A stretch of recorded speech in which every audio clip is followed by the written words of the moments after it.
Hindi lang basta performer bagkus isa ring inspirasyon para sa iba ang tinaguriang nation P-pop group na BINI na binubuo ni na Aya, Joanna, Sheena, Mika, Maloy, Stacy, Gwen at Colette. Nitong linggo, January 19, nakapanayam ni Bernadette Zambrano sa kanyang show na Tao Po ang isang cancer survivor na si Portia Nicolas. At dito ay naikwento ng dalaga ang naging role ng P-pop group sa kanyang pakikipaglaban sa sakit. By some stroke of magic ng universe, nagpapatugtog po yung pinsan ko ng kanta ng BINI sa sasakyan tapos inaasar ko siya, kwento ni Portia. Kasalukuyan raw nilang pinapakinggan noon ang kantang Salamin-Salamin at doon na nga nagsimula ang pagkaumaling ng dalaga sa P-pop group. At mula noon ay nagsimula na si Portia na alamin ang istorya ng BINI at doon na siya na in love sa girl group na siyang naging inspirasyon niya para labanan ang sakit. They did not give up against all odds, even though they're young women, they are wise beyond their years. Yung perspective nila in life nakakatulong sa akin. I feel like I'm trying to control my life. Nagka-cancer ako, hindi ko naman makokontrol yun, so parang I just have to have faith in life. Sabi ni Portia.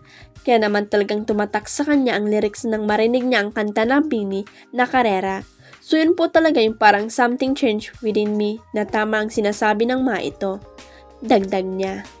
Kapag pasuko na ako, sinasabi ng mga nurse sa akin na, kaya mo yan, manonood ka pa ng BINI, diba?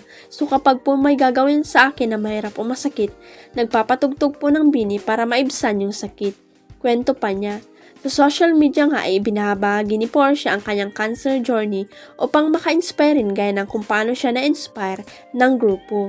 Since na-inspire nga ako sa BINI, I want to pay it forward na gusto ko rin ma-share yung how they inspired me. I share my story lang na ma-inspire sa pinagdaanan ko. Parang I think that would make it worth it. Lahad pa ni Portia. Dahil sa kanyang Breakthrough Performance Award sa PepTI at Metro Manila Film Festival, isa sa mga ibinida ng Star Magic sa kanilang January Frescon si Seth Fidelin. Very proud nga ang talent management agency ng ABS-CBN Studios sa achievements na iyon ni Seth para sa pelikula nila ni Francine Diaz na My Future You.